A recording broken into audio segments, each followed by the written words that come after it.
mensahe po. Jeremiah chapter 3 verse 15 and 1 Peter chapter 5 verse 1 to 4. Tayo pong lahat po muna ay manalangin, tayo po ay pumikit at tayo po ay tumungo. Saglit na manalangin. Let's pray. Lord God, salamat po Panginoon sa pagkakataong ito na muli kami po ay makakapakinig ng inyong po mga salita. Tunay Panginoon Diyos, sana po ay pagpalain mo ito sa aming mga puso at sana po Panginoon sa tulong ng banal na Espiritu ay ito po ay maunawaan namin Panginoon, mailapat Panginoon sa aming po mga buhay. Pang sa ganun Panginoon ay makapagbigay kami ng kapurihan sa inyo. Tunay Panginoon Diyos, na alisin mo na ang anuman po mga disturbances sa aming pong paligid na magiging dahilan Panginoon na hindi namin na matanggap yung mga salita mo Panginoon. At dalangin ko po Panginoon na kahit sa kabila ng inyong pong lingkod ay meron pong karamdaman, ay sana Panginoon po ay bigyan mo siya ng sapat na kalakasan na kanya Panginoon pong ipangaral po ang inyong salita. Ito po ay matapos Panginoon at maging kapakipakinabang po sa buhay ng bawat isa sa amin na nandito Panginoon ngayon. Tunay Panginoon Diyos, dalangin ko po mga wala ngayon sa may mga karamdaman Panginoon, iba hindi makapunta Panginoon Diyos dahil po ng panahon. Tunay Panginoon Diyos, sila po ay pag-ingatan mo. Saan man sila naroon Panginoon, pagalingin mo ang may mga sakit. At sana Panginoon po, na kahit sa kabila ng ganito pong panahon Panginoon, ay hindi po namin makalimutan na ang araw pong ito ay araw ninyo Panginoon kung saan itinalaga para Panginoon purihin ka at sambahin ka Panginoon. Maraming salamat po. Ito lamang po ang aming panalangin sa pangalan ni Jesus. Amen and amen. Amen po. Bible up. Let's see kung sino po ang hindi nagdala ng kanila po mga Bibles. Okay, so Bible up. Bible up. Okay, so sino po ang walang mga dala pong Biblia? I'm reminding everyone. Ano po? Okay, so pakibaba na pong lahat. Ano po? Kung wala kang dalang Biblia papunta ng church, ang tanong ko sa iyo ay mag-aano ka dito. Okay? So muli, ano po? So kung ikaw ay pumunta ng church na wala kang dalang Biblia, ang tanong ko sa iyo ay mag-aano ka dito. Okay, so mga kapatid, isa sa mga major at isa sa mga pinakampangunahin natin pong pinupunta ano po sa kanya sa bahay-sambahan ng Panginoon ay yung pong pakikinig ng pangangaral po ng kanya pong mga salita. Ano po? Kaya kung ikaw ay Kristiyano na at ilang taon ka ng Kristiyano at Sunday ay hindi ka nagdadala ng Biblia, ay mga kapatid, that is a reminder for you. Ano po? Bring your Bible. Ano po?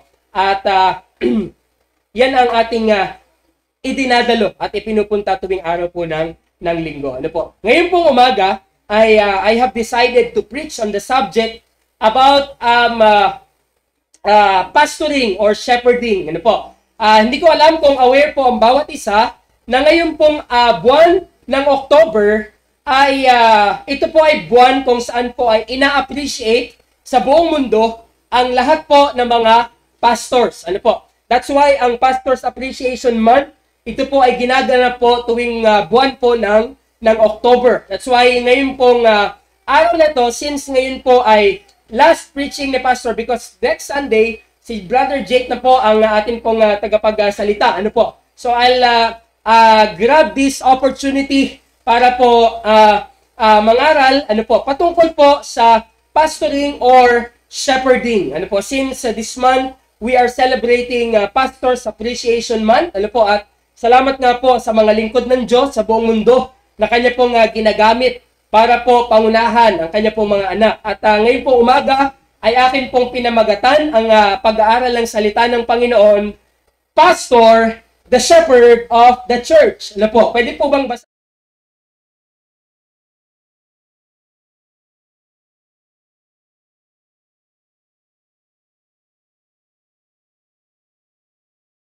Ang pastol ng iglesia. Ano po? Pastor, siya ang pastol ng iglesia. Ano po? Okay, so ngayon pong umaga, by way of introduction, no, alam niyo po, sa kasaysayan po ng sangkatauhan, ano po, makikita po natin sa Biblia na ang Diyos po, para kanya pong magawa yung kanya pong layunin sa mundo pong ito, ang Diyos ay tumatawag po siya ng kanya pong mga lingkod. Ano po? Throughout the history of humanity and throughout the history of the world, ano po? Ang Diyos, para po matupad yung lahat ng kanyang mga plano, ang Diyos po ay tumatawag ng kanya pong mga lingkod para pangunahan ang kanya pong mga anak. Just to give you an example sa Old Testament, ano po? alam naman po natin na nung time na ang mga Israelita ay nabihag sa Egypt sa mahigit 400 taon. Ano po? Sila po ay nilayon ng Diyos na hugutin mula po sa ilalim ng pagkakabihag dun po sa lugar ng Egypt at ibalik po sila sa lupang pangako. Ano po? At atin pong matatandaan na ang ginamit po ng Diyos na lingkod ay si Moses. Ano po? That's why during the era of Moses, ano po, ay yun nga po, ang story, siya po ang naglabas sa mga Israelita mula sa Egypt papunta po ng lupang pangako. Ano po? And then, ang nangyari, ano po, nung ang mga Israelita po ay nasa wilderness, ano po, alam po natin na si Moses ay hindi po nakapasok sa lupang pangako. Ano po? Alam na alam po natin na siya po ay namatay dun po sa Mount Nebo. At alam po natin mula sa story na ang pumalit po sa kanyang leader ay walang iba kundi si Joshua. Ano po? Atin po maalala yan, di ba? Sa atin pong iras, ang simula po ay simula sa Patriarchs. Patriarchs, ang sumunod po ay Moses. After the era of Moses is Joshua. Ano po? At si Joshua po ang naging tagapanguna ng mga Israelita para sila po ay makapasok sa lupang pangako. At alam natin yung ginawa ni Joshua para kanila pong matirhan yun pong lugar po ng Canaan, ano po, ay kanila pong sinalakay yun pong iba't ibang lahi na naroon. Po. At after the era of Joshua, ano po yung sunod po na era? The era of Judges. Ano po? Era of Judges. Ano ang kanilang purpose? Bakit nung time na yon ay meron po mga judges? Kasi nung time po na yon, alam po natin ang mga Israelita ay wala po silang leader. Kaya po ang mga Israelita ay matitigas ang ulo. Sila po ay bumalik sa kanilang kasalanan ng pagsamba sa mga Diyosan. Ano po? At sa tuwing ang mga Israelita ay paparusahan ng Diyos, sila ay aapihin ng ibang lahi. Ano po? Ang Diyos ay tatawag ng mga hukom, ano po, mga judges. At sila po ang gagamitin ng Panginoon para iligtas po ang mga Israelita. After the era of Judges, ano po ang sunod na era? The era of monarchy. Ano po? So we have the patriarchs, Abraham, Isaac, Jacob, ano po? And then next era is Moses. After Moses is Joshua. After Joshua is Judges. And after Judges is monarchy. Ano po? Nung time na ang mga Israelita po ay nainggit sa ibang mga bansa, dahil ang ibang mga bansa ay meron pong hari, sila po ay nag-demand na sila din po ay magkakaroon po ng hari sa sarili nilang bansa. Ano po? Kahit ito po ay hindi kalooban ng Diyos, ano po, ito ay kanyang pinahintulutan. At ang unang naging hari ng Israel ay walang iba kundi si Saul. Ano po? King Saul. Nung una ay naging mabuti yung kanyang buhay at kanyang pamumuno.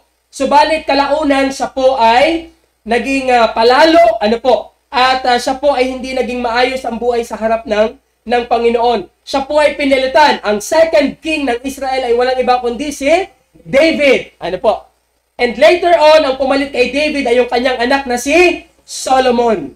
Ano po? Yan po yung atin po mga makikita. At after Solomon, ang sumunod dyan ay yung mga apo sa tuod, apo sa talampakan po ni David. Ano po? Dahil ang mga sumunod po na mga hari sa Israel ay galing po sa line po ni David. Ano po? Hanggang po doon sa dumating na yung Messiah, the Lord Jesus Christ, at siya na po yung atin pong ultimate king. Ano po? But anyway, after the era of monarchy, the next era is division. Ano po ang nangyari sa Israel? Ang Israel ay na-divide sa dalawa. Meron tayong tinatawag na Northern Kingdom at meron tayong tinatawag na Southern Kingdom. Ano po? Yung Northern Kingdom ay binubuo ng ilang tribes? 10 tribes. Ano po? At yung Southern Kingdom ay binubuo ng ilang tribes? 2 tribes. Ito po yung Judah and Benjamin. Ano po? Ano po ang nangyari during the era of division? Ano po? Nahiwalay po ang Israel dahil ito po ay bunga o resulta ng kanila pong paulit-ulit na kasalanan. Ano po? And after the era of division, the next era is exile. Ano po? The next era is exile. Ano ang nangyari sa exile? Yung Northern Kingdom, which is 10 tribes, ito po ay nasakop ng mali? Ano? Okay, so ang 10 tribes or Northern Kingdom, ito po ay nasakop ng bansang Assyria. Ano po? At sila po ay nangalat sa iba't ibang lupalo po ng daigdig. Ano po? And then yung Southern Kingdom, which is ito po yung Judah and Benjamin, ito po ay nasakop ng Babylon. Ano po? Ilang taon sila sa Babylon? 70 years. Ano po? Yung mga Hudyo, dun po sa lugar po ng Babylon. And then after ng Babylon, ano po? Ano po ang sunod? Ang Babylon ay nasakop ng Persia. Ano po? Ang Babylon ay nasakop ng Persia. Ano po? At ang mga Hudyo na naandun sa Babylon, ngayon sila po ay pinayagang makabalik ng ano po? Saan sila galing? Babylon? Nasa Babylon po sila. Yung Babylon silakop ng Persia. Ngayon yung mga Hudyo pong ito ay pinayagang makabalik ng Jerusalem. Doon po sa Israel. Ano po? Para kanila pong re-rebuild po yun pong temple. Ano po? At meron pong 3 pangkat na bumalik noong pong time na yon. Yung unang pangkat na bumalik mula po sa Babylon ay sa pamamagitan ng pangunguna ni Zerubbabel. Ano po? At si Zerubbabel ang nanguna sa pagre-rebuild po ng temple. The second batch po na bumalik sa pangunguna po ni Ezra. Ano po? At ang purpose ni Ezra ay para i-reform yun pong pamumuhay po ng mga Israelita. And then the third batch po na bumalik ay sa pangunguna ni Nehemiah. At ang purpose ni Nehemiah ay para kanyang ipatayo yung pader po ng Jerusalem. Ano po? At kung titingnan po natin mga kapatid, just by reviewing yun pong atin pong Bible eras, makikita po natin na ang Diyos all throughout the history para kanya pong ma-accomplish yung kanyang purpose, para matupad yung kanyang layunin, ang Diyos po ay palaging tumatawag ng kanyang mga lingkod. Ano po? At tayo po ngayon ay nasa church era. Tama po? Okay? So, tayo po ngayon ay nasa church era. Ano po? At sa era po na ito, ano po? Ang ginagamit ng Diyos na tagapanguna ng kanya pong mga anak ay walang iba kundi ang mga pastor. Ano po? They are the shepherd of the church. Ano po? Okay, ang pastor, ano po? Sila po ang pastor ng iglesia. Ano po? At ngayon pong umaga ay meron po tayong sasagutin po na tanong. Ano po? And this is the question. Ano po? Ano po? So, sagutin po natin ito pong tanong na ito. What are the areas that church members should know about the responsibility of the pastor? Ano po? Meron kayong pastor, kayo po yung church, kayo yung iglesia. Ano po?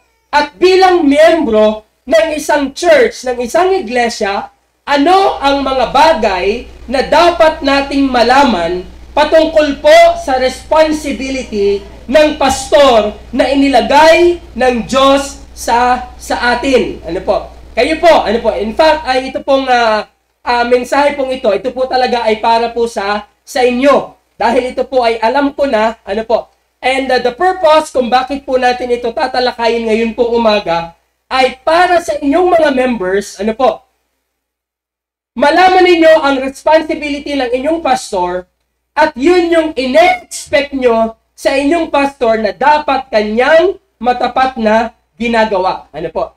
That's why pagkatapos po ng mensahe pong ito, at kung meron kayong nakita dito na hindi ginagawa ng inyong pastor, patalsikin nyo na ang inyong pastor. Ano po? At tumawag na kayo ng ibang pastor. Ano po? Again, ulitin ko yun. Sa mga tatalakayin natin ngayon pong umagang ito, tungkol sa responsibility ng isang pastor, kapag meron kayo ditong nakita na hindi ginagawa ng pastor na dapat nang gawin, o kaya naman, ginagawa niya na hindi dapat gawin, mga kapatid, patalsikin nyo lang inyong pastor o di kaya naman ay lumipat na kayo sa ibang church. Ano po? But anyway, this is the question na atin pong sasagutin ngayong umaga. What are the areas that church members should know about the responsibility of the pastor? Ano po? Ngayong umaga ay meron tayong pag-aaralan, 3 M. Ano po? 3 M. Number 1 is the ministry of shepherding. Second is the methods of shepherding. And then the third is the motivation for shepherding. Ano po? Una is the ministry of shepherding. Ano po? Sa Tagalog, ang ministeryo ng pagpapastor. Ano po? Ang ministeryo ng pagpapastor. The second is the methods of shepherding. Ano po? Ano ang pamamaraan ng pagpapastor? Ano po? And then the third one is the motivation for shepherding. Ano po? Ano po ang motivasyon? Ano po ang pinakang factor kung bakit ang isang pastor ay dapat magpatuloy sa gawain po ng Panginoon? The first one is the ministry of shepherding. Ano po? At dito po ay meron po tayong ilang titingnan. Ano po? 4 pong bagay patungkol po sa ministeryo o gawain po ng pagpapastor. Number 1 or letter A, ang sabi po dyan, basahin natin na sabay-sabay. Ready now? Begin. The ministry of shepherding is given to the called pastor. Ano po? Ang ministeryo daw po ng pagpapastor, ano po? Ito daw po ay ibinigay specifically doon po sa tinawag ng Diyos na maging pastor. Ano po? Basahin po natin yung verse 1 ng 1 Peter chapter 5. Verse 1 po ng chapter 5 ng 1 Peter. Nandiyan na po bang lahat? Okay, sige po. Basahin po natin yung verse 1. So I exhort the elders. Ready now? Begin. So I exhort the elders among you as a fellow elder and a witness of the sufferings of Christ, as well as a partaker in the glory that is going to be revealed. Stop. Ano po? Ang sabi po dito sa verse 1, so I exhort the elders among you. Sino yung I dito? Ano po? Yung I dito, definitely ay yung nagsulat po ng book na ito. Walang iba kundi si Apostol Pedro. Ano po? Si Peter po mismo. Ano po?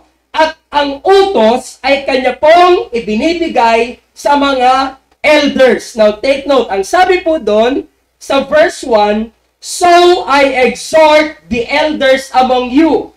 Itong sulat na ito ay ibinibigay ni Apostol Pedro particularly dun po sa mga elders. Now, huwag po kayong malilito. Ano po? Pag po binasa nyo ang Biblia, meron po kayong mababasa na meron pong elder, meron pong bishop, at meron pong pastor. Ano po? Ulitin ko po yun.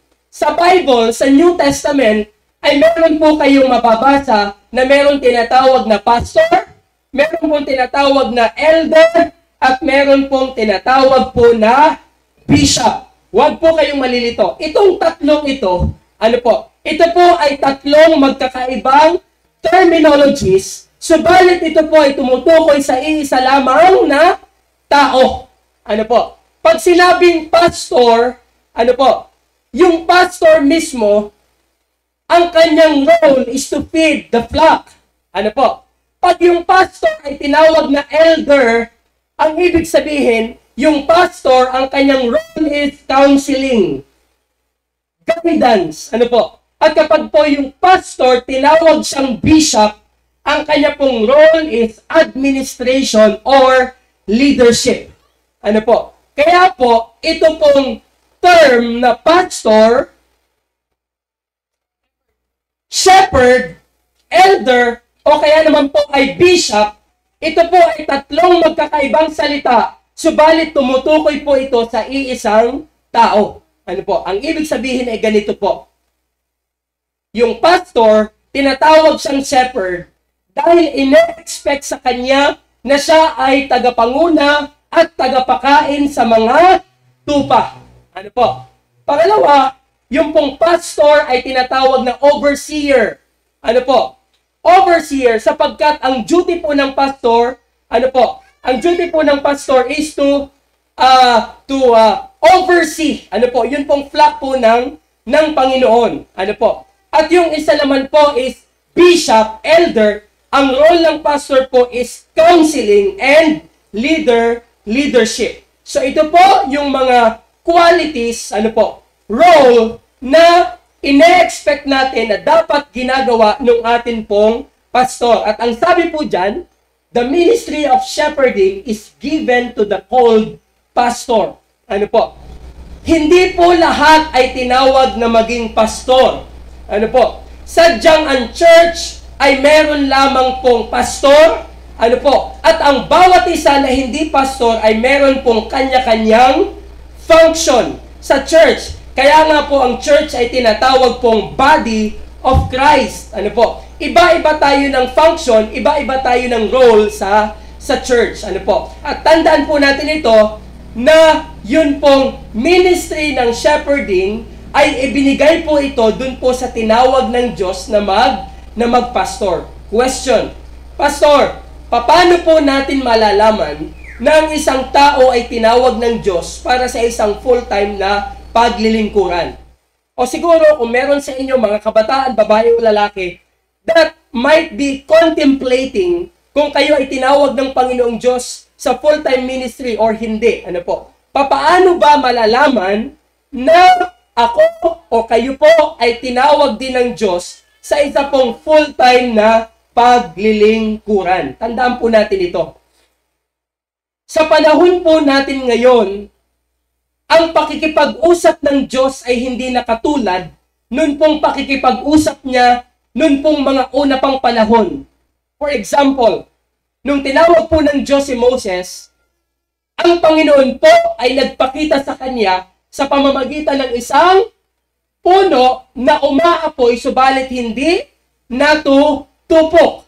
Ano ho?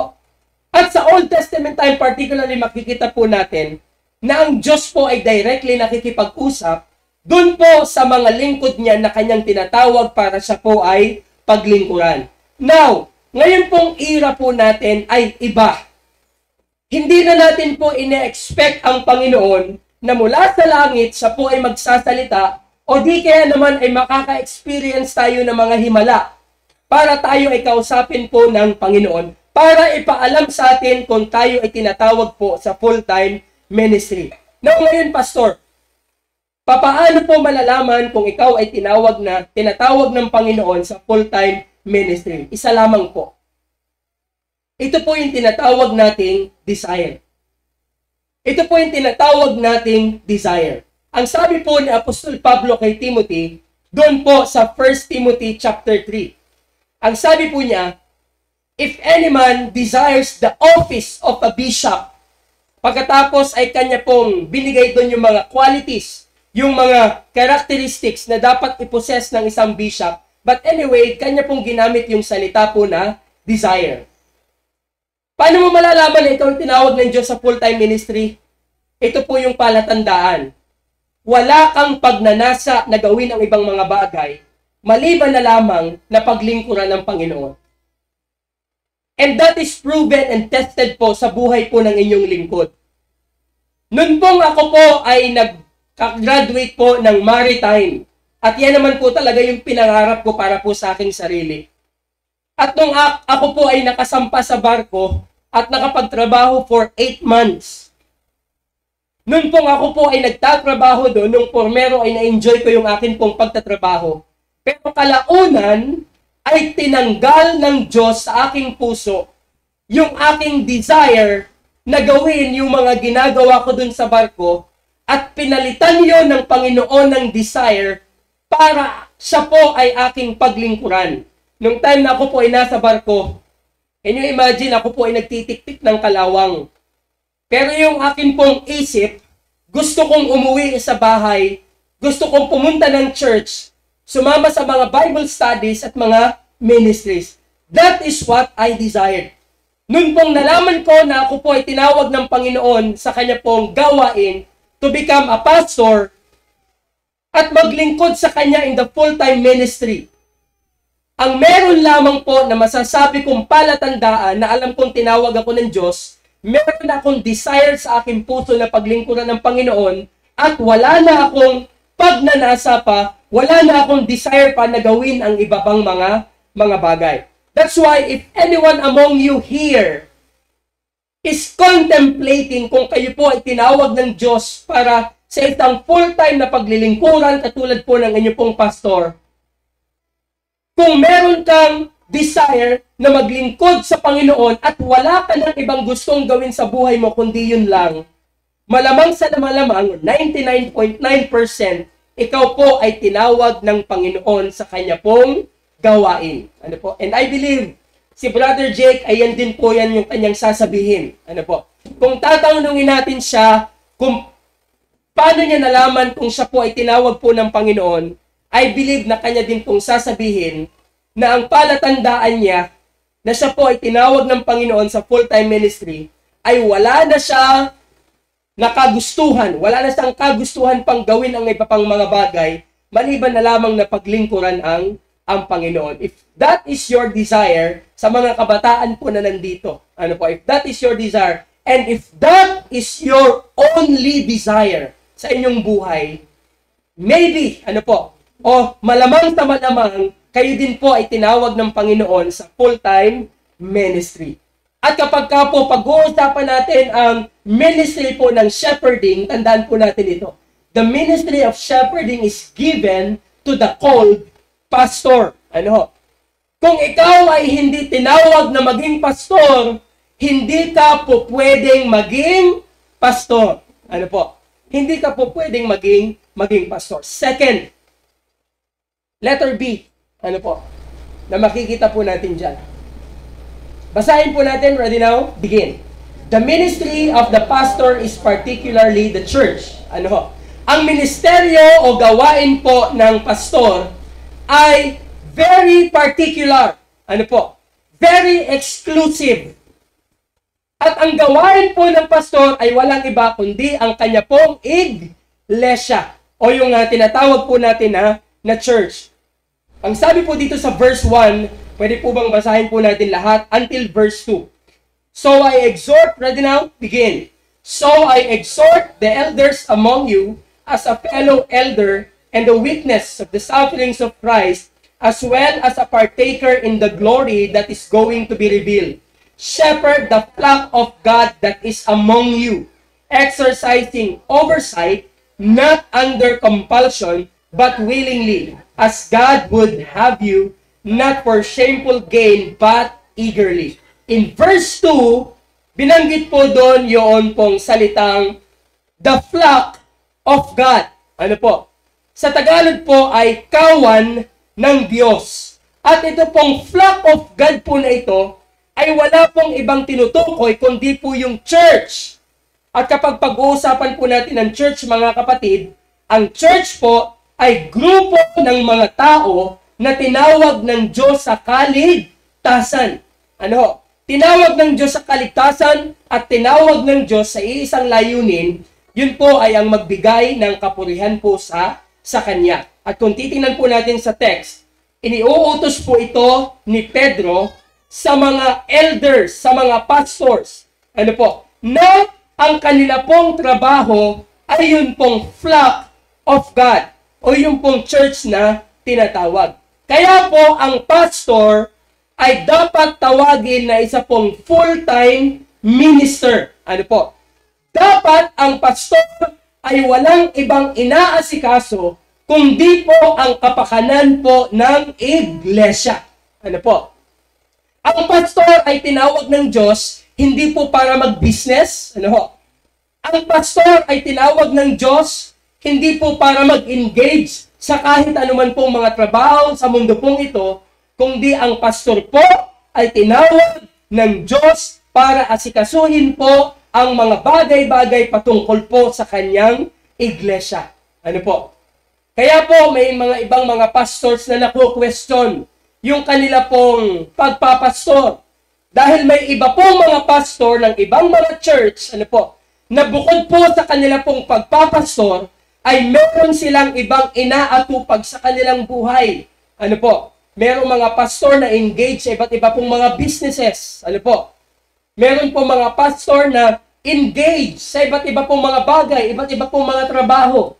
Pero kung titingnan po natin, dapat ang pastor, kung siya ay tinawag ng Diyos na magpastor, wala siyang ibang dapat tatrabahuhin, kundi po yun pong iglesia, yun pong church. That's why if your pastor is a full-time pastor, kung ang inyong pastor ay alam nyo na walang ibang inaatupag, kundi ang paglingkuran ng Panginoon sa pamamagitan po ng iglesia, ano po, you praise God, you thank God for your pastor. Ano po?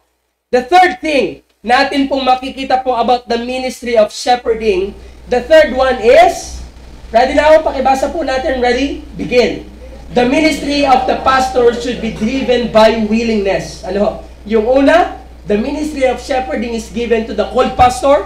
Kung pastor ka, dapat ay malinaw ang iyong calling. Dapat tinawag ka ng Panginoon. Second, kung pastor ka, dapat ang trabaho mo lang ay walang iba kundi ang church. Ano po? At kung pastor ka, dapat, ano po, naglilingkod ka na hindi napipilitan. Ano po? At dapat ang paglilingkod mo ay meron pong willingness. Ano po? Basahin po natin yung verse 2. Ang sabi po dito, shepherd the flock of God. Ready now? Begin. Shepherd the flock of God. Pakulit po natin, sabay-sabay. Ready now? Begin. Shepherd the flock of God that is among you, exercising oversight, not under compulsion, but willingly as God would have you. Stop there. Ang sabi po dito, not under compulsion, but willingly as God would have you. Ang pastor ay dapat naglilingkuran na hindi po siya napipilitan lamang na maglingkod. Kung di ito po ay bukal sa kanyang puso, meron siyang willingness na paglingkuran po ang Panginoon. Ano? And that is the third thing na dapat po nating maunawaan bilang member po ng church, ano po, na dapat nating ine-expect sa atin pong pastor. Now, pastor, why is it important that the pastor should be driven by willingness? Ano po? Be driven by willingness. Ano po? Sabihin ko po sa inyo, ang gawain po ng pagpapastor o ang trabaho ng pagpapastor, ito po ang pinakamahirap na trabaho sa buong mundo. And later on, mag-make sense po ito sa inyo kung bakit po. At tandaan po natin ito, kung ikaw ay nasa ministry, at itinulak ka lang ng ibang tao para ikaw ay magpastor, kapag ka dumaan ka na sa mga problema, kapag ka dumaan ka na sa mabibigat na mga struggle sa church at sa ministry, ang ibig sabihin nun ay aalis ka sa ministry kasi ikaw ay napilitan lang, itinulak lang ng ibang mga tao para ikaw ay nandyan. Naintindihan niyo po yung point? Do you understand? Naintindihan niyo po? That's why, sa mga nagdi-desire na maglingkod sa Panginoon in the full-time ministry, tandaan mo ito, kung ikaw ay itinulak lang ng magulang mo para ikaw ay magpastor, kung ikaw ay nainganyo lamang, nadala lang ng emosyon dahil sa mga kaibigan mo na nagsasabi sa iyo, at wala talaga yung willingness mo na gawin yon at pasukin yung pagpapastor na yon, tandaan mo ito, maaaring makapagsimula ka sa gawain ng Panginoon, but you will not last long in the ministry. Dahil kapag dumaan na yung mga mabibigat na mga problema, mga pagsubok, aalis ka sa ministry, tatakasan mo ang gawain, kasi ikaw ay napilitan lang, hindi ka driven by willingness. Ano? At yan po ang atin pong ine-expect sa atin pong pastor. Una, dapat yung ating pastor, siguradong siya ay tinawag ng Panginoon sa gawain. Pangalawa, dapat yung ating pastor ay walang ibang inaatupag kundi ang church. Pangatlo, dapat yung pastor ay motivated siya, driven siya po ng kanya pong willingness. Ano po? Siya mismo ang nagkagusto na paglingkuran ng Panginoon in the full-time ministry at ito po ay hindi itinulak ng ibang mga tao. The fourth one that we expect mula po sa atin pong pastor. Letter D is, basahin po natin. Ready now? Begin. The ministry of the pastor should be with pure intention. Ang ministeryo o gawain po ng pastor ay dapat meron pong malinis na hangarin. Meron pong malinis po na hangarin. Basahin po natin yung verse 2. Shepherd the flock of God. Ready now? Begin. Shepherd the flock of God, which is among you, exercising oversight, not under compulsion, but willingly, as God would have you. Not for shameful gain, but eagerly. So sinabi po dun sa last po na words, dun po sa verse 2, ano po? Ang paglilingkod ng isang pastor is not for shameful gain, but eagerly. Ano po? Anong ibig sabihin nun? Dapat ang pastor ay walang ibang hangarin sa kanyang paglilingkod maliban na lamang po sa pag-ibig. Dapat ang pastor ay naglilingkuran hindi po para sa kapangyarihan at hindi po para sa pera o kayamanan. Ano po? Tandaan po natin ito. Ang pastor po, ito po ay tinatawag na highest calling. Huwag pong ma-offend ang iba. Ano po? But this is the reality. Wala pong papantay, ano po? Wala pong papantay, wala pong tataas pa sa calling ng isang pastor. Ang pastor ay mataas kaysa sa mga guro.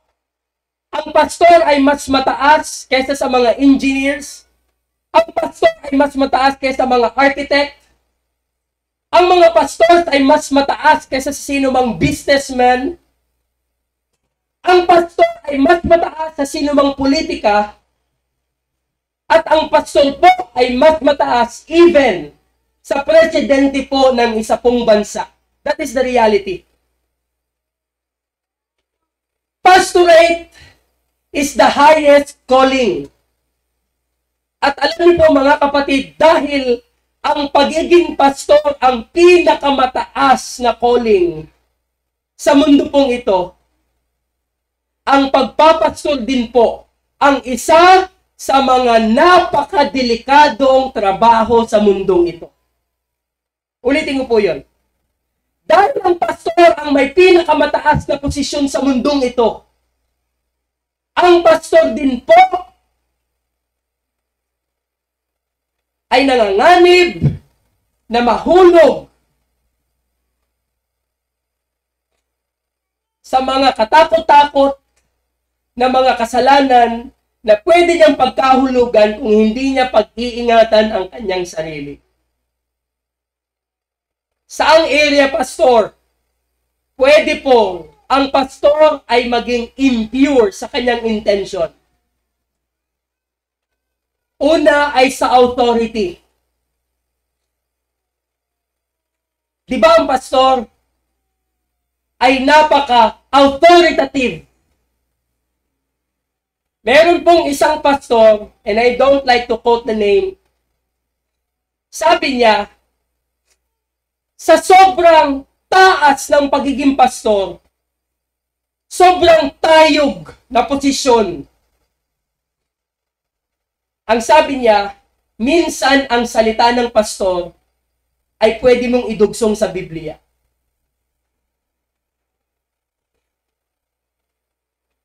Ulitin ko po yun. Sabi ng isang kapwa ko pastor, and that is right. Dahil ang pastor ay highest calling, binigyan siya ng Panginoon ng authority, nasa kanya yung leadership, yung administration, kung minsan, dahil dun sa authority ng pastor, sa sobra nating parang pagtingala dun sa posisyon na ibinigay ng Panginoon dun sa tao na yun na tinawag niya sa gawain, minsan sa kanya pong authority, yung kanya pong salita, kung minsan ay pwede mong idugtong sa Biblia. And what is the point? Alam niyo po ang pastor, kapag ka inabuse niya ang kanyang authority, pwede niyang i-manipulate ang church. Ulitin ko yon. Kapag ang pastor, inabuse niya ang kanyang authority, pwede niyang manipulahin ang iglesia. Sa isang salita ng pastor, pwede kayong maniwala lahat. Dahil lahat ng sinasabi ng pastor ay inyong isinusubo at kinakain at nilulunok. Na kung minsan ay wala ng tanong-tanong. Kaya't napakadelikado ng pagpapastor. Dahil uulitin ko, akong pastor, kung aabusuhin ko yung aking authority sa inyo, pwede kong manipulahin kayo para lang dun sa sinasabing shameful gain o selfish gain. Kaya ang sabi po dyan, the ministry of the pastor should be with pure intention. Una, ang pastor, pwede niyang maabuso yung kanya pong authority at mamanipulate ang mga members po ng church. Pangalawa, alam niyo po ba ang pastor, pwede niyang gamitin ang ministry para po siya ay magpayaman. Ulitin ko po yun. Ang pastor, pwede niyang gamitin ang ministry kung gusto niyang magpayaman. At yan po ay hindi lingid sa atin pong kaalaman. Alam niyo po ba, na isa sa pinakamayamang pastor, kaya lang bula ang pastor, sa buong mundo, one of the richest pastors in the world, ay naandito sa Pilipinas. At ang kanyang pong pangalan ay walang iba, kundi si Apollo C. Quiboloy.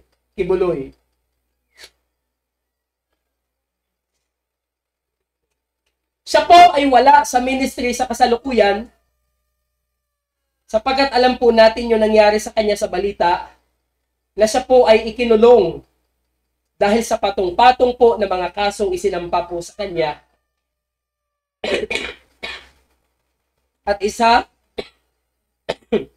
sa mga kaso na kanya pong hinaharap sa kasalukuyan ay ang kanya pong labis po na kayamanan na hindi niya po ma-defend kung saan po nanggaling po yun. At meron pong mga miyembro niya doon po sa Davao na nagsalita. Nung siya po ay kinausap doon po sa Senado para dinigin yung kanya pong mga kaso, ang sabi po ng mga dati niyang miyembro, sila daw nung miyembro nun pong grupo o relihiyon po ni Quiboloy, sila po pala yung ipinapakalat ni Quiboloy sa Maynila at sa iba't iba pang mga matataong mga lugar na nagbebenta nun pong mga produkto na yun ay kinakailangan nilang mabenta no matter what, at ang lahat ng mapagbentahan pong yun ay isasauli po ibibigay kay Quiboloy bilang handog.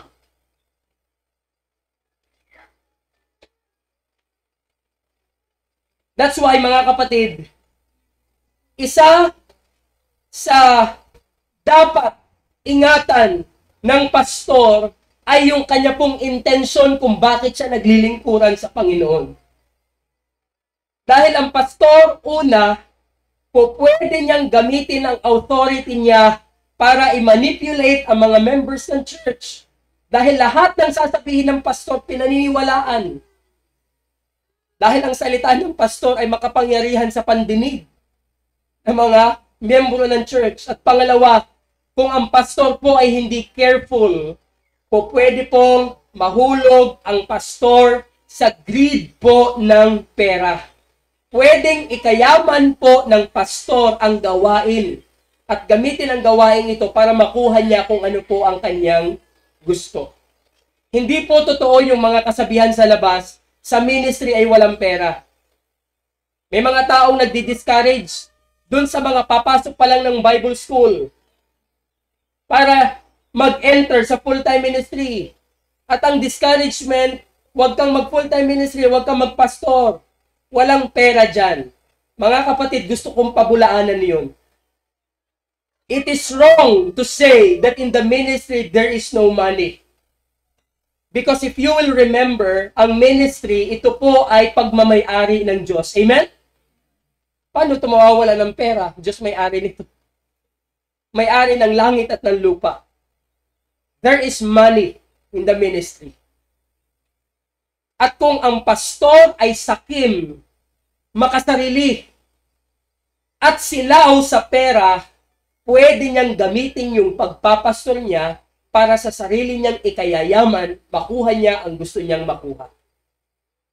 That's why mga kapatid, ang pastor, bagamat ay napakataas na posisyon, pinakamataas na calling sa mundong ito, and yet ang pastor din po ang isa sa may pinakadelikadong trabaho sa mundo pong ito. That's why it is hard to be in the ministry. Una, dapat yung ating pastor ay siguradong tinawag ng Diyos para maging pastor. Second, ang pastor ay dapat walang inaatupag kundi ang church. Dapat ang pastor ay naglilingkod na meron pong willingness. Hindi siya itinulak ng ibang tao para gawin yung kanyang mga gawain. At pang-apat, ang pastor ay dapat meron pong pure intention kung siya po ay maglilingkuran sa Panginoon.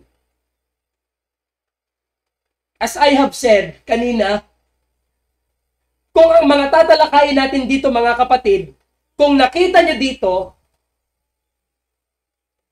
sa mga bagay po na inaasahan natin sa atin pong pastor, kung may nakita kayo dito na dapat niyang ginagawa na hindi niya ginagawa, kung meron kayo ditong nakita na hindi niya dapat gawin, subalit kanyang ginagawa, mga kapatid, binibigyan kayo ng Panginoon ng laya na umalis na sa iglesia na ito.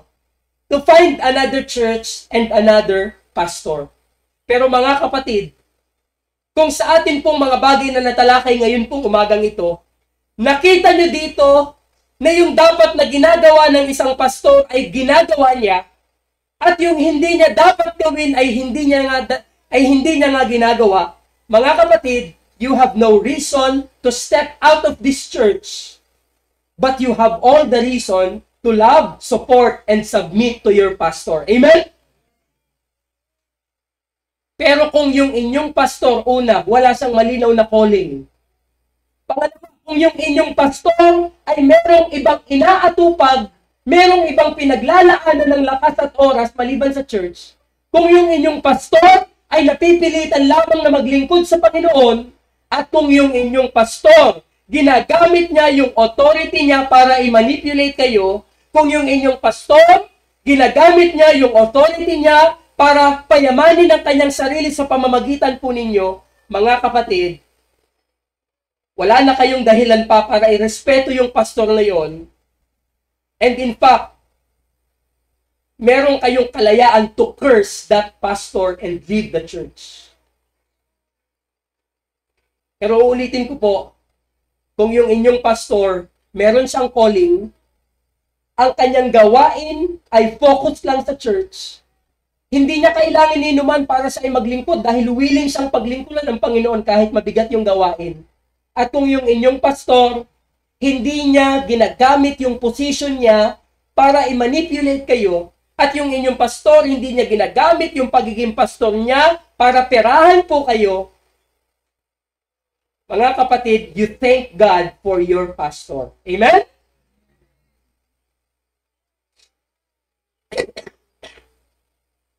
Ako naman ay hindi yayaman po dito.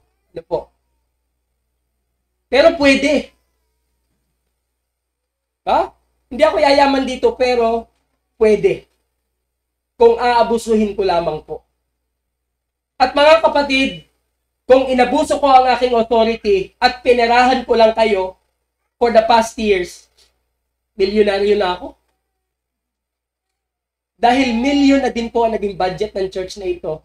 Kung kukwentahin simula pa noong 2022 na nagsimula po tayo ng ating pong giving. Pero meron pong ibang mga pastors, matindi. Ano po? Sabihin ko po sa inyo. Merong ibang mga pastors na hindi sila bumubuo ng officers sa church na sadyang magiging tagapamahala ng mga kaperahan ng church dahil gusto nila ay sila po yung magbibilang, sila ang nakakaalam ng lahat-lahat. May mga pastor na pagkatapos po ng worship service sa umaga ng Sunday, yung tithes and offerings ay diretso sa kanilang kwarto. Tapos sila nung asawa niya ang magbibilang ng mga tithes and offerings at iba pang mga offerings sa church. At pagkatapos nun ay hindi na maiintindihan kung saan napupunta yung po mga kaperahan po ng church, iglesia.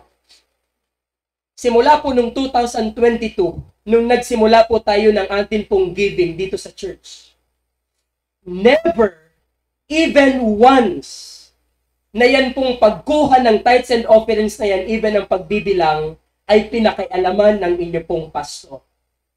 Ever since, nung tayo po ay nagsimula, tayo po ay nagtalaga na agad ng ating pong finance team. Meron na sadya tayong tagapagbilang, meron na sadya tayong talagang pag-asikaso ng lahat ng yan. At alam yan ng finance team na nandito sa atin sa church. Dito sa atin po sa church, lahat tayo dito ay diresibo. And if anyone among you, if one day, isa sa inyo ay magtatanong sa atin po kung saan natin nagagastos ang lahat ng atin pong pagkakagastusan, nandyan po ang lahat ng mga resibo, ng lahat ng atin pong pinagkagastusan. And take note, hindi po yan hawak ng pastor. Hawak po yan ng atin pong church officers, finance team, na sila po ang nag-iintindi ng lahat ng yan. Mga kapatid, kung itong ating mga kaperahan dito sa church, as I have said, ito ay ginamit ko para ako yumaman. Milyonaryo na po ang inyo pong pastor. Dahil ang taga-CGB Sinauhan po ay sadyang pinagpapala po ng Panginoon. Simula noong 2002 to have the total, ng lahat ng yon, mabot na din tayo po doon.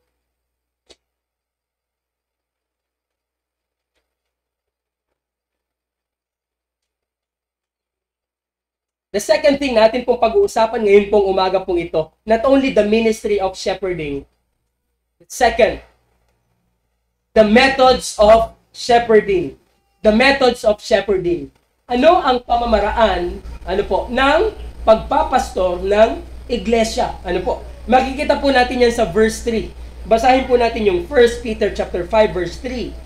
Not domineering, ready now? Verse 3, ready? Begin.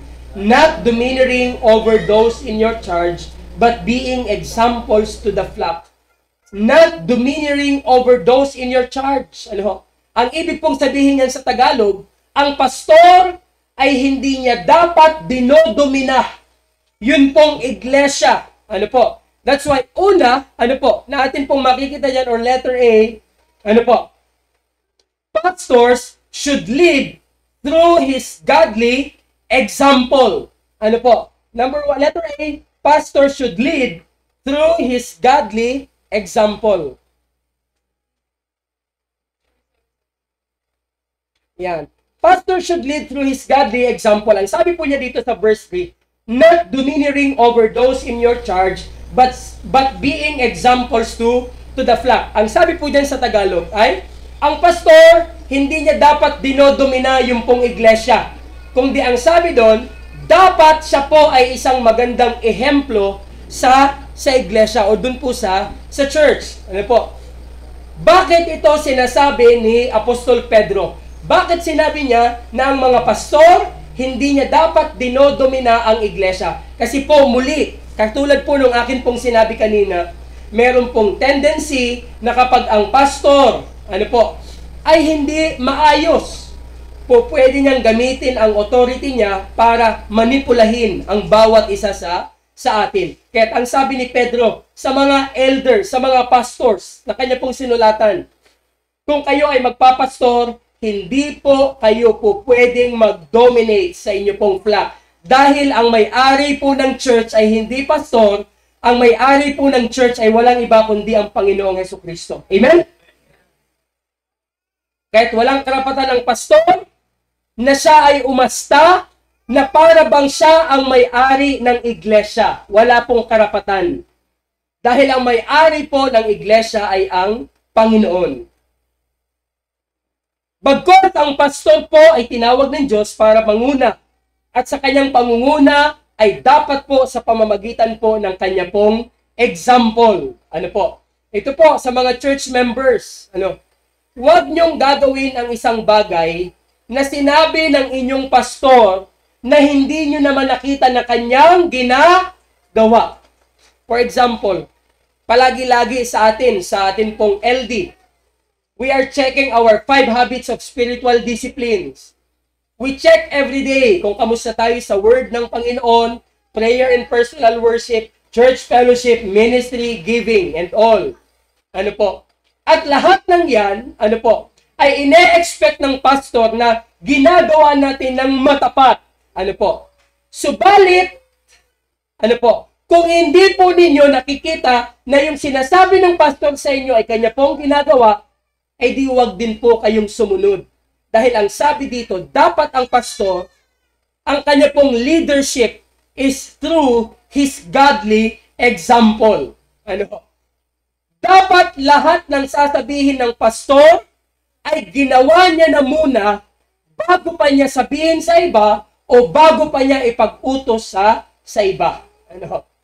Dahil ang pastor po ay dapat meron pong mabuting halimbawa. And then second, the methods of shepherding. The second is, pastors should lead with all humility. Una, basahin nga po natin yung una. Ready now? Begin. Pastors should lead through his godly example. Second, pastors should lead with all humility.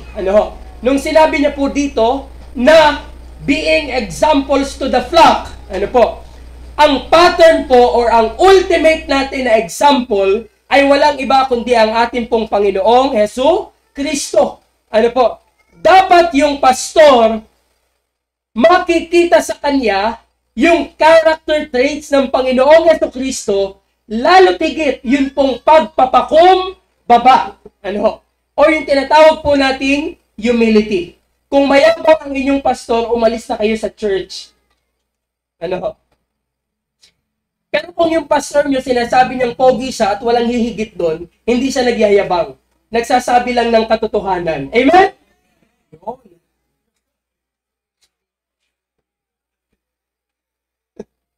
Okay.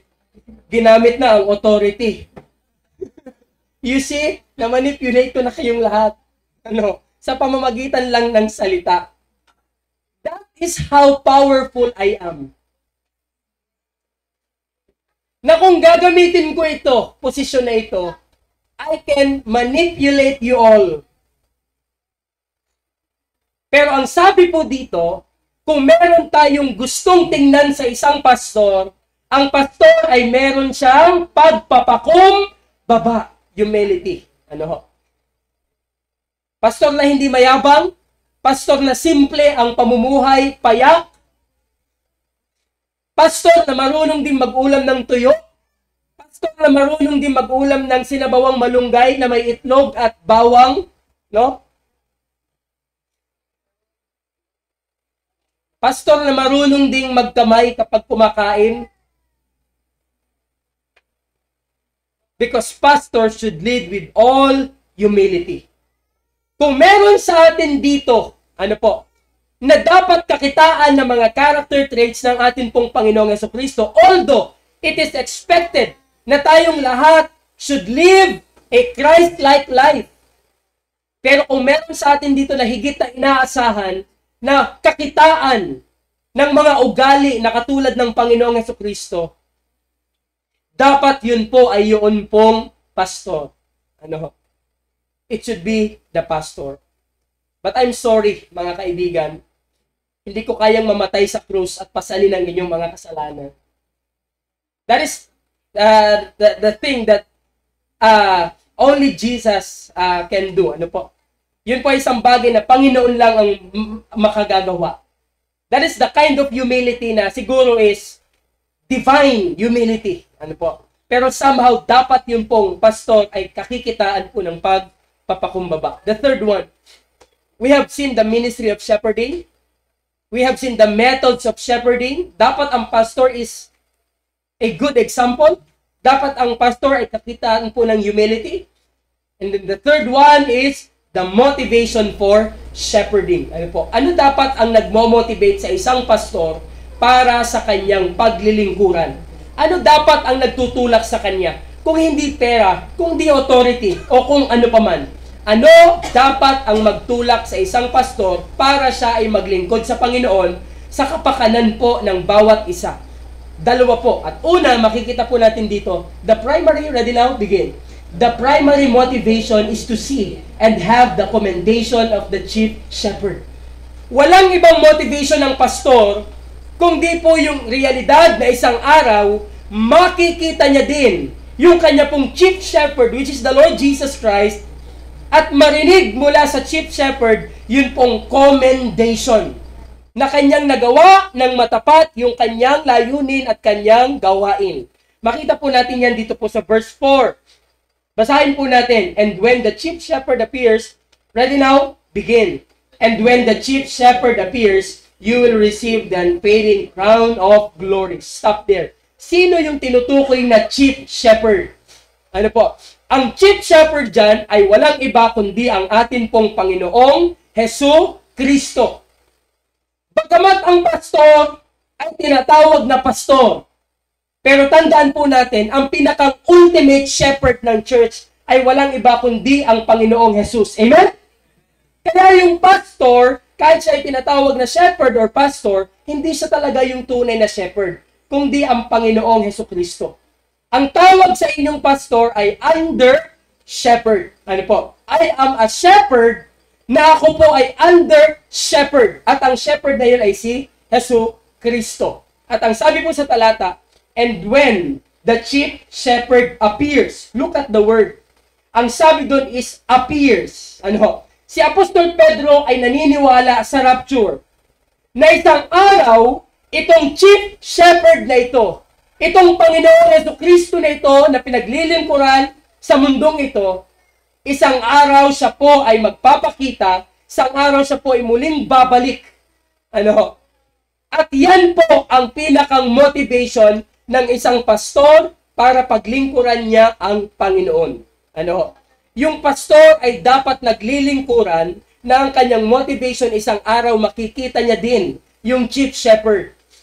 At maririnig niya yung commendation ng chief shepherd. At ano nga ang sasabihin ng Panginoon sa lahat ng faithful? Ang sabi doon sa parable of the talents, well done, you are a good and faithful servant. Enter now into the joy of your master. Ano po? At yun po ang commendation na hinihintay po ng pastor. Ang pastor ay hindi sadya na nangangailangan ng approval ni numan para siya ay maglingkod sa Panginoon. Hindi nangangailangan ng puri, hindi nangangailangan ng kahit anuman po para paglingkuran ng Panginoon. Dahil yung pastor ay dapat nagtatrabaho at ang kanyang nasa isip, gagawin niya ang kanyang best dahil pananagutan niya sa Panginoon yung church na ipinagkaloob ng Diyos sa kanya. Amen? Ganun po dapat. Second, the secondary, ready now? Begin. The secondary motivation is to receive the crown of glory and eternal life. Ano sabi po doon sa verse 4? Basahin natin ulit. Ready now? Begin. And when the chief shepherd appears, you will receive the unfading crown of glory. Look at that. Ano? Unfading crown of glory. Alam nyo bang pagkatapos po ng rapture, at habang nagaganap ang tribulation period dito po sa mundo pong ito, tayo po sa langit ay haharap dun sa tinatawag nating Bema Judgment. Ito po ay tinatawag na Judgment Seat of Christ. Teka muna, Pastor, akala ko ba pag mananampalataya ka na, hindi ka nahahatulan? Tama po. Hindi ka nahahatulan sa impyerno. Pero kung mananampalataya ka, yung paghatol na haharapin mo, ay haharap ka sa Panginoon, ano po? Haharap ka sa Panginoon para panagutan mo ang lahat ng iyong ginawa sa mundong ito habang ikaw ay nabubuhay pa. Tandaan natin ito, mga kapatid. Nai-imagine ko po kung ano po ang mangyayari po sa atin doon po sa judgment seat of Christ. Rapture! We will all be taken away dito po sa mundong ito. In a twinkling of an eye, at the sound of the trumpet. At lahat po tayo ay dadali ng Panginoon sa alapaap to be with Him.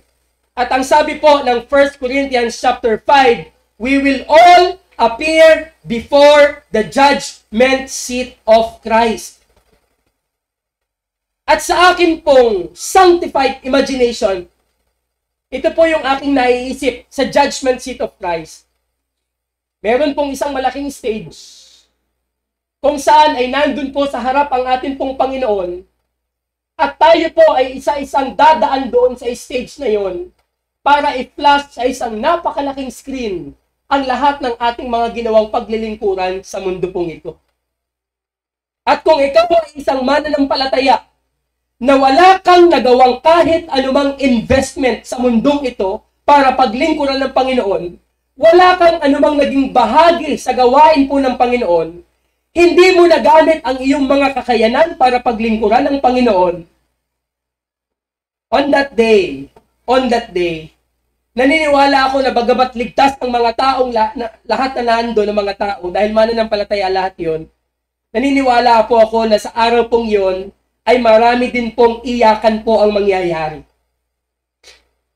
Bakit po, Pastor, maraming iyakan? Di ba? Rapture na at glorified body na po tayo. Tama po yun. Pero meron din pong iyakan in a sense na tayo pong lahat ay magsisisi. Magre-regret tayo. Dahil hindi natin ginawa yung best natin para sa Panginoon nung tayo ay nandito pa sa lupa. On that day, marami mga mananampalataya ang makaka-realize. Napakadakila pala ng Panginoon. Sana pala ibinigay ko na yung buhay ko sa Panginoon. Sana pala binigay ko na lang yung oras ko sa Panginoon, yung lakas ko sa Panginoon, yung meron ako para sa Panginoon, para paglingkuran siya. Sa araw na yon, there will be regrets. Cry of regrets. At ayaw natin na isa tayo sa mga tao na haharap sa judgment seat of Christ na wala tayong ihahandog sa Panginoon na nagawa natin nung tayo po ay nandito sa mundong ibabaw. Pero, sinabi po dito mga kapatid, sa verse 4, when the chief shepherd appears, you will receive the unfading crown of glory. What is that? Yung mga pastor na tapat na naglingkod sa iglesia, sa church, kung saan sa tinawag ng Panginoon, na kahit sa kabila ng hirap, kahit sa kabila ng struggles, kahit sa kabila ng uncertainties, ay naging tapat siya sa paglilingkod sa Panginoon. Kapag ang pastor na yun ay naging faithful siya, ang sabi doon, yung pastor na yun, sa araw nung Bema Judgment, tatanggap siya ng crown of glory. Crown. Crown is putong. Inilalagay sa ulo na crown. At ang sabi dito, what kind of crown? Crown of glory. Unfading. Hindi kumukupas na crown of glory. Can you imagine? Kung yung pastor nyo ay tapat na naging pastor. Sa araw ng Bema Judgment, aakyat siya doon sa stage. At ipaplas ng Panginoon yung lahat ng kanyang paglilingkuran and sacrifices and all. And then the Lord Jesus Christ will put into his head the crown of glory. At sabihin ng Panginoon, well done, you are a good and faithful servant. That is what the pastors should long for sa kanya pong paglilingkuran.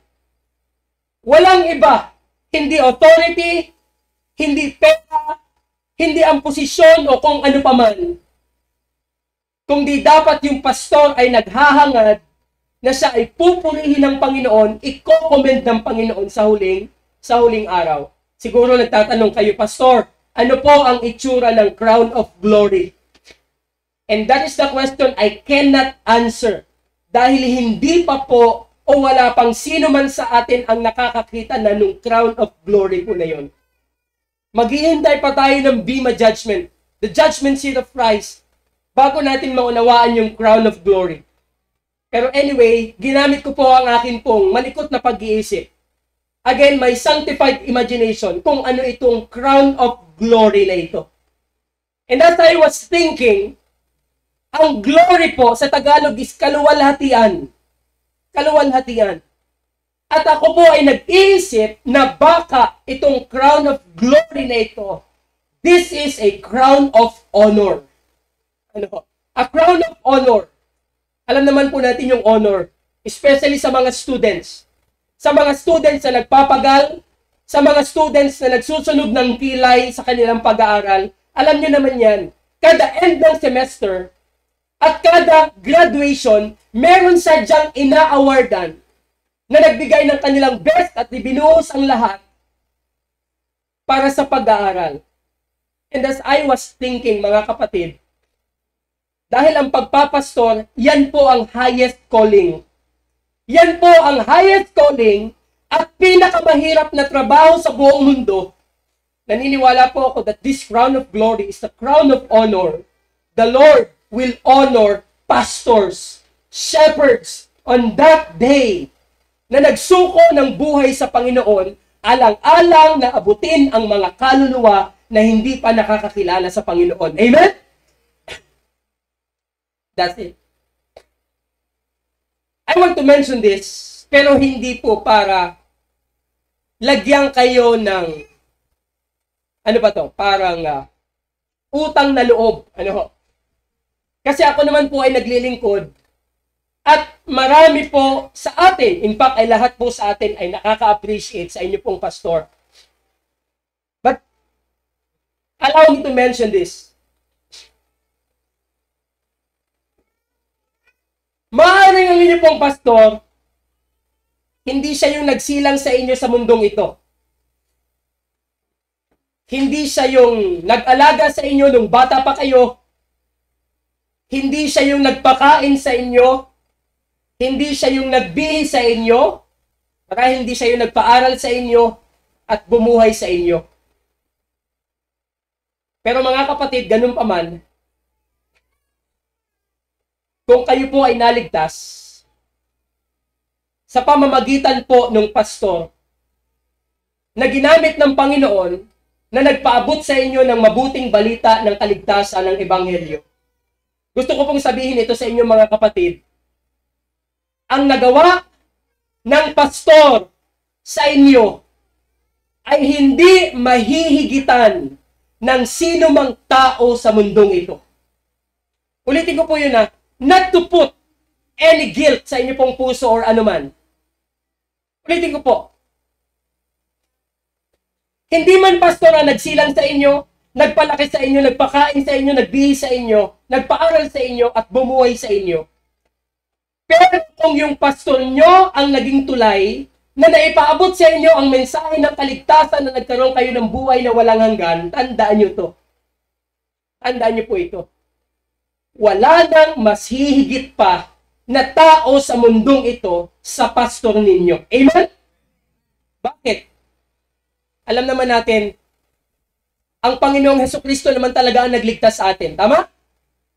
Siya ang namatay, nagbuwis ng kanyang buhay na buhay na maguli para iligtas po tayo. Pero tandaan niyo po ito, siya ay gumamit ng instrumento para yung kaligtasan pong yon ay ipaabot sa inyo. At nung ito po ay inyong tinanggap, nagkaroon kayo ng assurance na kayo ay naligtas at tatamasain ninyo ang buhay na walang hanggan isang araw. At mga kapatid, yan po ay utang ninyo sa inyong pastor.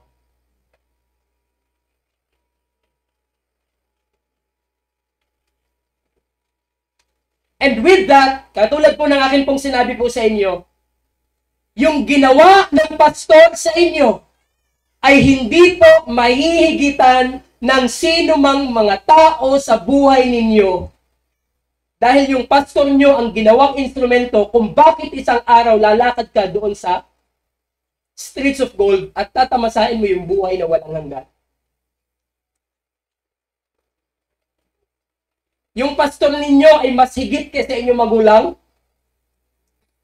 Yung pastor nyo ay higit kaysa inyong kaibigan, inyong kamag-anak o kung sino pa man.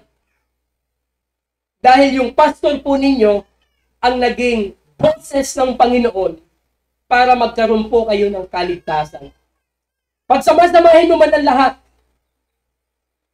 muli ay wala pong hihigit sa pastor. Dahil sa pamamagitan po ng lingkod ng Diyos, ipinaabot niya po sa bawat isa po sa atin ang mensahe po ng kaligtasan. That is why, if ever na kayo po ay magtatampo sa inyong pastor, if ever na kayo po ay magkakaroon ng kahit anumang against sa inyong pong pastor, you think twice, and you think many times.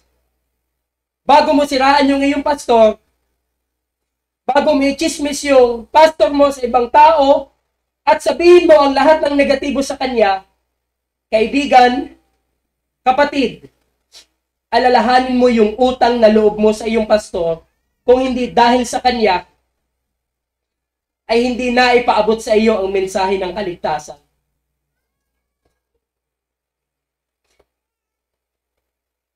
At ngayon pong umaga pong ito, as I end, meron po tayo ditong listahan ng mga rason kung bakit dapat nating pasalamatan ang ating pong pastor na bigay po ng Panginoon.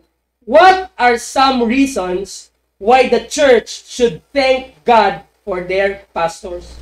What are some reasons why the church should thank God for their pastor? Ano ang mga dahilan kung bakit ang bawat isa ay dapat magpasalamat sa Panginoon dahil sa kanilang pastor? Number 1, nandyan yun pong tinatawag nating spiritual guidance and teaching. Ano? Spiritual guidance and teaching. Ano po? Una, nandyan po yung preaching of the word. Preach the word. Basahin natin yan. Ready? Go. Pastors are tasked with faithfully preaching the Bible, not their own opinions, and are called to live out their faith in a way that sets an example for the congregation. Napakahirap po niyan. Ang preaching ang isa sa mga primary na trabaho ng isang pastor, at ang mag-preach po ay hindi madali. Why? Kasi dapat ang amin pong i-preach ay hindi po personal naming opinion, personal naming thoughts, kundi dapat ang aming i-preach ay purely the Word of God. Second, hindi lang po yung preaching of the Word ginagawa ng pastor. Second is spiritual growth. They lead, ready, go. They lead members towards spiritual maturity by teaching, encouraging, and correcting them through God's Word. Leadership. Kaya yung pastor tayo, nililid tayo. Paano tayo magkakaroon ng isang malapit na kaugnayan sa Panginoon? That's why wag po kayong magsasawa sa inyong pastor na siya ay paulit-ulit. Na tinatanong kayo kung kayo po ay merong discipline to the Word of God, discipline to prayer, fellowship, ministry, and your giving. Dahil yan po ang task ng inyo pong pastor. Another one, under this assignment, prayer and support. Basahin natin yun. Ready now? Begin. Pastors provide prayer and counsel during both joyful and challenging times, offering a connection to God and support for navigating life. Tandaan niyo po ito. Ano po? Ang pastor ang inyong nakasama sa pananalangin. Sabi niyan, both joyful and challenging times.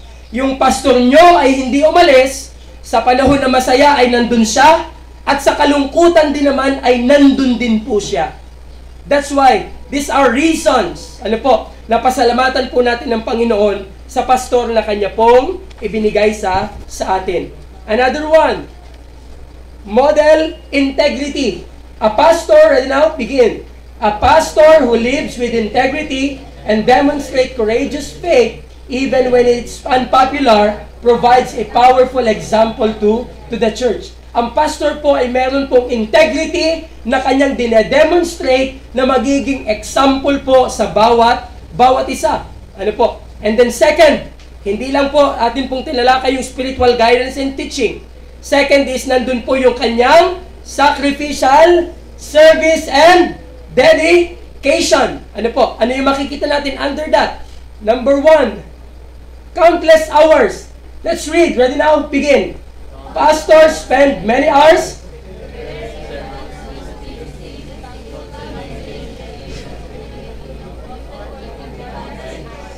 Pwede bang pakilakasan po natin? Kasi yan nasadya yung ginagawa ng pastor. Ready now? Begin.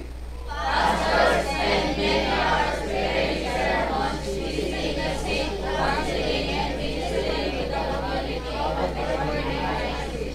Ano daw ang ginagawa ng pastor? Yung pag-prepare ng preaching, ginagawa niya yan countless hours. Hindi mabilang na oras bago niya maihanda yung kanyang ipipreach. Pagkatapos, meron pang mga miyembro na merong mga sakit na dapat niyang bisitahin. Pagkatapos, ay meron pa siyang mga counseling. Kailangan gawin na counseling. Kasi may mga believers na nag-i-struggle. Pagkatapos, pastors are ministering to the community. Ginagawa ng pastor yung kanyang part para maging light and salt yung church sa community kung saan inilagay ng Panginoon. At ang sabi dyan, often working behind the scenes. Marami pa po kayong hindi alam na ginagawa ng pastor na kanya pong ginagawa bilang part ng kanya pong ministry.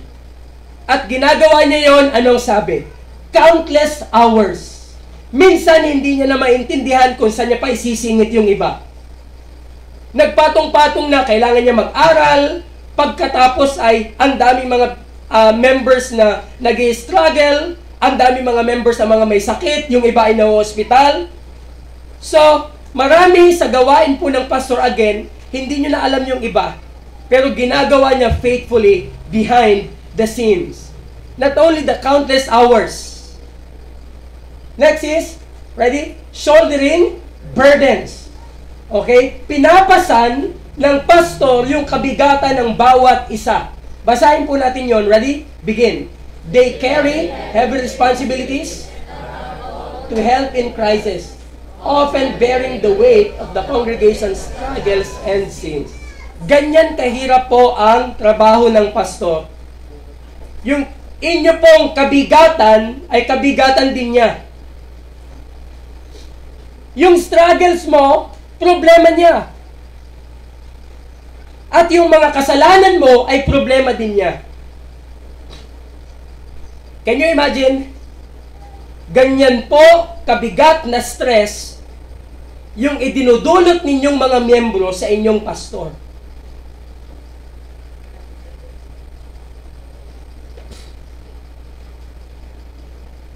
Kayo, pag nagka-problema, yung problema nyo ay problema ng pastor. Pero kapag kayong pastor ay nagka-problema, hindi nyo problema yung problema ng pastor. Bahala siya sa kanyang sarili. Pero pagka kayo nagka-problema, problema kayong lahat nung pastor. That's why sabi dito, they carry heavy responsibilities and are on call to help in crisis. Grabe ang on call na yan. They are on call. Ang amin pong trabaho is 24 hours. Hindi kami pwedeng mag-off ng aming pong telepono. Dahil anytime ay po pwedeng may mga ilangan. Anytime ay po pwedeng may emergency. Kahit hating gabi. Kahit 10 oras ng hating gabi. Tawagan yung pastor babangon, pupunta, at titingnan kung ano ang problema. When you struggle, the pastor also struggles. At ang matindi nito, yung kasalanan ng mga matitigas, ang ulo ng mga mananampalataya, ay malaking problema din po yan ng pastor.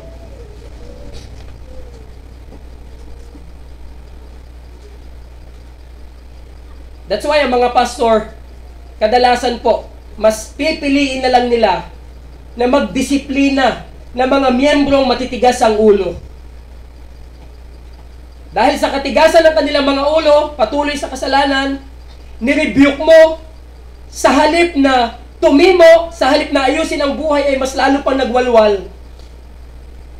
Yung pastor, nag-iisip siyang disiplinahin na lang yan. Alam niyo kung bakit? Dahil ang kasalanan niyo po ay kahihiyan. Unang-una ng pangalan ng Diyos. Pangalawa, ng pangalan ng iglesyang ito. At kakabit sa pangalan ng iglesyang ito ay ang pangalan din po ng inyo pong pastor.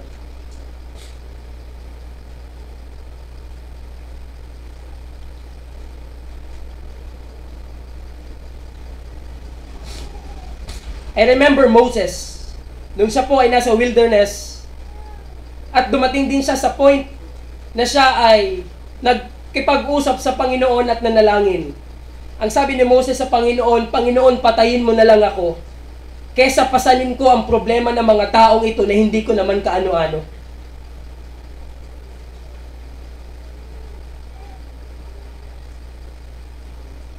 Ulitin ko po yun. Si Moses, minsan sa kanyang paglilingkuran, sinabi niya sa Panginoon, Lord, patayin mo na lang ako, kesa pasanin ko ang problema at mga kasalanan ng mga taong ito na hindi ko naman kaano-ano. Pero dahil siya po ay tinawag ng Panginoon, of course, panalangin lang yun ni Moses, but he was not permitted to leave the ministry. Dahil lang po doon. At ganun din po yung pastor. Kahit ang dami ng struggles, kahit ang bigat na ng mga kasalanan, the pastor stays. The pastor doesn't leave. The pastor carry the burden of one another. Kahit kung tutuusin po ay hindi tayo magkaano-ano biologically, by blood. Pero yan po ang trabaho ng pastor. Another one na mahirap sa pastor, not only the countless hours, not only the shouldering burdens.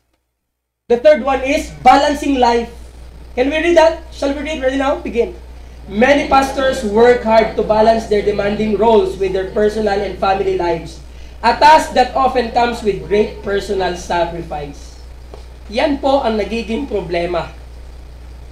Marami pong pastor na ang kanya pong pamilya, ang kanila pong pamilya ay hindi maayos. Marami pong mga pastor na yung kanilang asawa at mga anak ay napabayanan na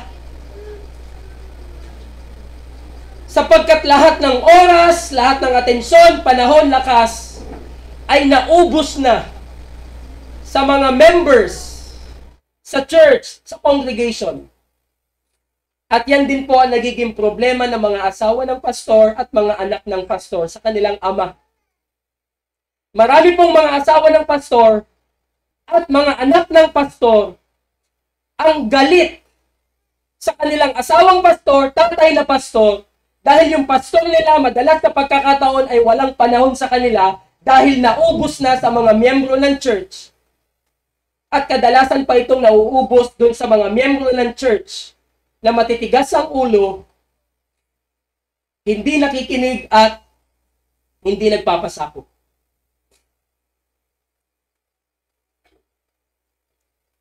Kaya marami pong mga anak ng pastor, paglaki ng kanilang anak, rebelde. Dahil hindi nabigyan ng oras. Maraming mga asawa ng pastor, maraming sugat sa puso. Dahil inisip nila na yung ibang mga tao ay napagbibigyan ng panahon ng oras, napakikinggan ang kanilang mga struggles, mga problema. Samantalang yung asawa ng pastor, yung anak ng pastor, kung minsan ay hindi na napapakinggan at hindi na nalalaman kung ano po ang sitwasyon. And it is hard to balance. It is hard to balance. Tinawag kami ng Panginoon para maglingkuran faithfully sa ministry po na ito. Pero ang challenge, paano ibabalance yan? Yung pastor ay meron ding asawa, yung pastor ay meron ding anak, may pamilya din siya, at paano niya ibabalance na nagagawa niya yung responsibility niya sa kanyang pamilya at the same time sa buhay ng bawat isa sa inyo. And it's hard. At yan po ang nagiging problema. The third one, na ginagawa ng pastor na dapat natin i-appreciate, pasalamatan sa Diyos. The third is community impact, and visionary leadership. Basahin nga po natin simula sa number 1. Ready now? Begin. Spiritual guidance and teaching. Sacrificial service and dedication. Community impact and visionary leadership. Una nating makikita po dyan mga kapatid, ang pastor, they are organizing ministries. Ang sabi dyan, basahin po natin, ready? Begin. Pastors organize and run various ministries such as small groups, children's and youth programs, and community service projects. Ang dami po niyan.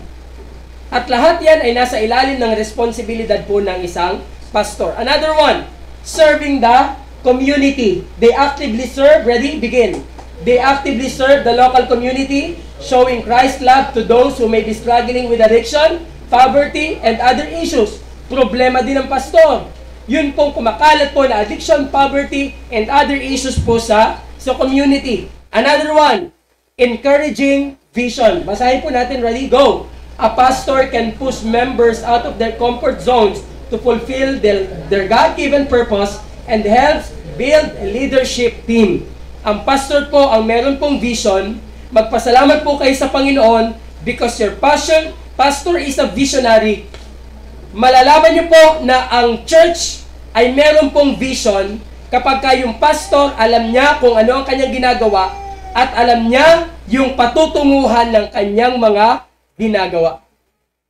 And these are reasons kung bakit po dapat nating pasalamatan ang Panginoon sa mga pastor o sa pastor na ibinigay ng Panginoon sa atin. In conclusion, this morning, basahin po natin lahat. Ready? Begin. To be a pastor in the full-time ministry is not the easiest task, but is the highest privilege. It is a work filled with difficulties, but a great source of delight. Ano? Ang sabi dyan, ang maging pastor sa full-time na gawain po, hindi yan ang pinakang madali. In fact, that is the most difficult task in the world. Pero ang sabi dyan, it is the highest privilege. Ito ang pinakamataas na pribilehiyo. Ano po? At ang sabi dyan, punong-punong ito ng paghihirap, pero ito din po ay source ng kagalakan. Ano po? It is, sabi dyan, a work filled with difficulties, but a great source of delight. Ano? Bagamat may struggles, bagamat meron pong mga obstacles, difficulties, and hardships, ito po yung masasabi ko sa pagpapastor. Wala pong mas hihigit pa. Ano po? Wala pong mas hihigit pa na makapagsasatisfy ng buhay na ito. Ano po? Maliban na lamang po sa paglilingkuran po sa Panginoon. Hindi madali ang maglingkod, pero ito po ang pinakamasarap gawin sa mundong ito. Amen? Tayo pong lahat po ay manalangin. Panginoon, maraming salamat po sa umagang ito sa inyong salita. Salamat po dahil ikaw ang Diyos na tumatawag po ng inyong mga lingkod. Simula pa nung una pang mga panahon pa ng Old Testament. Tumatawag ka na ng mga lingkod mo para matupad yung mga layunin mo, Panginoon. At ngayon, hanggang ngayon, Panginoon, ay tumatawag ka pa rin ng mga lingkod mo. Meron pa rin mga pastor, mga lingkod mong ginagamit mo, Panginoon, para pangunahan po ang iyo pong iglesia. Salamat po dahil amin pong inisa-isa yung mga bagay na inaasahan po namin sa amin pong pastor. Una, nakita po namin doon na dapat ang pastor ay meron siyang malinaw na pananawagan galing sa Diyos. Pangalawa, amin pong naintindihan doon, Panginoon, na ang pastor ay dapat walang ibang inaatupag kundi ang kapakanan po ng iglesia. Dapat ang pastor, according po sa amin pong pinag-aralan, Panginoon, ay dapat po maglingkod with willingness. Hindi siya itinulak ni naman, Panginoon, para paglingkuran ka, kundi yun ay kusang loob niya. At ang sabi din doon po, Panginoon, dapat po ang pastor, o inaasahan namin sa aming pastor, na maglingkod siya na meron pong malinis na intensyon. Hindi niya gagamitin ang authority niya para manipulahin ang bawat isa. Hindi niya gagamitin ang authority niya para magpayaman ang kanyang sarili, Panginoon, at makuha niya ang kanyang gusto, sariling kagustuhan. Kundi, Panginoon, ang kanyang paglilingkuran ay motivated, Panginoon po, ng pag-ibig. Dahil hinihintay niya, Panginoon, ang iyong commendation at yung sinabi doon, Panginoon, na crown of glory na inyo pong ipuputong, Panginoon, sa mga tapat mong lingkod na nagpagal, Panginoon, sa mundo pong ito. Salamat po, Panginoon. Binigyan mo kami ng mga reasons para pasalamatan ang aming pong pastor. Tunay po, Panginoon, katulad po ng sinabi, na sa buhay na ito ay walang hihigit sa pastor na inyo pong ibinigay, Panginoon. Dahil kung hindi dahil sa kanya, ay hindi po maipapaabot, Panginoon, ang dakilang mensahe ng kaligtasan sa bawat isa, na ito naman, Panginoon, ang sadyang pinakamahalaga sa lahat. Kaya tunay, Panginoon Diyos, na wala pong hihigit sa pastor. Ito po ang pinakamataas, Panginoon po, na calling sa mundong ito, Panginoon. At ito din po, Panginoon po, ay nagdidemand, Panginoon Diyos, ng commitment, hardship, Panginoon Diyos, na kahit sa kabila, Panginoon, ng hirap, nandun, Panginoon, ang pagtatalaga ng buhay at pagpapatuloy, Panginoon, sa inyo pong gawain. Salamat po, Panginoon. Ibinabalik namin sa iyo ang pinakamataas na papuri at pasasalamat. Ito po ang aming dalangin sa pangalan ni Jesus. Amen and amen. Maraming salamat po. Tawagin po natin ating song leader para po sa ating pong response song.